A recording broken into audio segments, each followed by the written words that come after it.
Student life में जो एक संघर्ष है, ठीक है, लड़कों में भी संघर्ष होता है, लड़कियों में भी संघर्ष होता है। तो लड़कियों के बारे में तो हर कोई कहता है, लड़कों का संघर्ष अधूरा रह जाता है, उनके संघर्ष के बारे में बहुत कम चर्चा होती है। तो आज थोड़ा सा उनका डिस्कशन हम करें। तो सोचो एक छोटा सा एक लड़के की डिस्कशन हम करें तो जब एक लड़का जन्म लेता है, ठीक है, लोग कहते हैं कि हाँ इसका फ्यूचर तो बहुत ब्राइट होने वाला है, बहुत आगे चलकर बहुत नाम कमाएगा, ठीक है। लड़कियों से तो ऐसा होता है कि नहीं इनके लिए तो ज़्यादा मेहनत करनी है, ये करना है, ये लड़का है तो जीवन में ऐश करेगा, मौज करेगा। बट रियलिटी ऐसा नहीं है मेरे भाई। हम कोई ऐसे परिवार से नहीं बिलोंग करते हैं जहाँ पर बहुत अथाह पैसे रखे हुए हैं, ठीक है, जहाँ पर ऐसा है कि दरवाजे पर 3-4 गाड़ियाँ खड़ी हैं और हमें तो सिर्फ यहाँ मौज करना है, टशनबाजी दिखानी है, थार गाड़ी लेकर घूम रहे हैं, पैसे कमा रहे हैं, किले बेच रहे हैं, ठीक है, पूरे टशन में। मेरे भाई अगर वैसे परिवार से होते तो आप ना यहाँ पढ़ रहे होते ना हम पढ़ा रहे होते।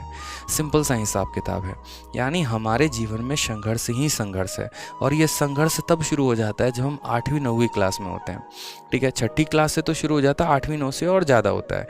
जब हम 8th या 9th क्लास में होते हैं तो उसके बाद से आटा लाओ, ठीक है, चावल लेकर आओ, गेहूँ पिसवा के लेके जाओ, घर के जितने छोटे मोटे काम हो गए चलो हम किए जा रहे हैं, ठीक है। उसके बाद क्या होता है जब जीवन में पड़ाव आता है 10वीं क्लास में। और उस 10वीं क्लास में मैंने पर्टिकुलरली, जैसे मैं बिहार से हूँ तो हमारे यहाँ के मोस्ट ऑफ द बच्चे कहाँ जाते हैं तैयारी करने? पटना में जाते हैं, ठीक है। पटना हो गया, दिल्ली हो गया, और इस एक तरीके से कभी कुछ एक आधा अलग अलग जगह चले गए, यूपी बनारस में, तो वो अलग बात है। अब जैसे मानो पटना में कोई जा रहा है तैयारी करने, तो क्या होता है कि वहाँ पर रूम लेके रह रहे हैं, ठीक है, खाना भी खुद से ही बनाकर खा रहे हैं।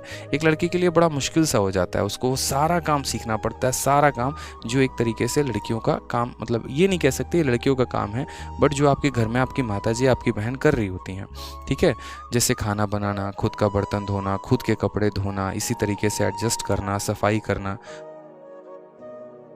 ठीक है। तो सारा काम मेरे भाई यहाँ पर ये सारा काम आपको करना पड़ता है प्रॉपर तरीके से। फिर उसके बाद जैसे जैसे आपकी उम्र बढ़ती चली जाती है, आप तैयारी भी कर रहे होते हैं, पढ़ाई भी कर रहे होते हैं, आपको अपना खाना भी बनाना है। मैंने एक शेड्यूल देखा, जैसे सुबह उठा, खाना बनाया, फिर कोचिंग गए, फिर भाग कर आए, फिर खाना बनाया, खाना खाया, आराम किया, खुद के कपड़े भी धो रहे हैं, पढ़ाई भी कर रहे हैं, उधर से घर का फ़ोन आ रहा है, वो प्रेशर भी झेल रहे हैं, बीच में थोड़ा सा पार्ट टाइम के लिए ट्यूशन भी पढ़ा रहे हैं यहाँ पर, ठीक है। अपना तो यहाँ भार उठा ही रहे हैं, अपने परिवार में और लोगों का भी यहाँ पर भार देख रहे हैं। तो ये कई सारे मेरे भाई यहाँ पर काम हो जाते हैं।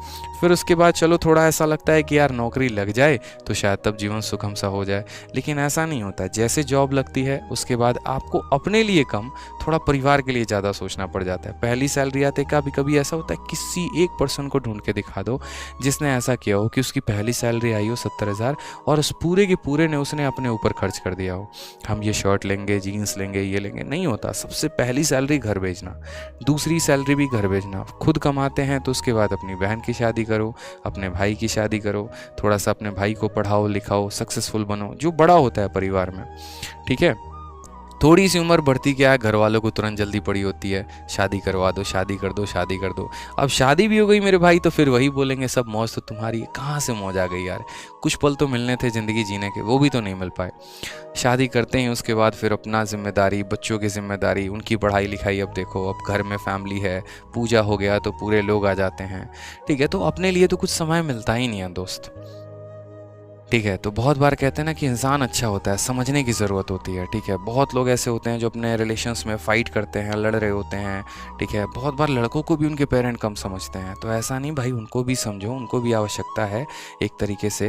यहाँ पर वो भी फ्रस्ट्रेटेड होता है। कुछ लोग तो ऐसे भी होते हैं मेरे भाई यहाँ पर, ठीक है, मतलब क्या ही बोलेंगे यार, ज़िंदगी में खुद में फ्रस्ट्रेटेड है यार, मतलब ठीक है। बहुत बच्चे तो ऐसे भी होते हैं, ज़रूरत पड़ने पर सिक्योरिटी गार्ड की भी नौकरी करते हैं, बताएंगे नहीं घर पे, क्यों? क्योंकि यार मतलब संघर्ष ही ऐसा है कि बता भी नहीं सकते हैं। क्या पता यार पापा के आंखों से आंसू आ जाए, वो ये सोचे कि यार मतलब लड़के को भेजा था पढ़ने के लिए, क्या कर रहा है। लेकिन वो बताना भी नहीं चाहता कि हम आपसे पैसे नहीं मांगना चाहते, हम खुद के पैर पे खड़ा होकर कुछ करना चाहते हैं, ठीक है। दिक्कत तो ये भी होती है कि जिसके साथ वो रिलेशनशिप में है, प्यार में है, वो उसको भी नहीं बता सकता कि उसका प्रोफाइल क्या है। अगर मानो एक पल के लिए उसने डिमांड कर भी दिया कि आज मुझे पिज़्ज़ा खाने का है मन, और भाई साहब जेब में 500 ही पड़े हुए हैं या 200 ही पड़े हुए हैं और 500 की पिज़्ज़ा आ रही है, तो ना उसको ना बोला जाएगा और ना अपना स्टेटस डाउन देखा जाएगा। ये भी होती है।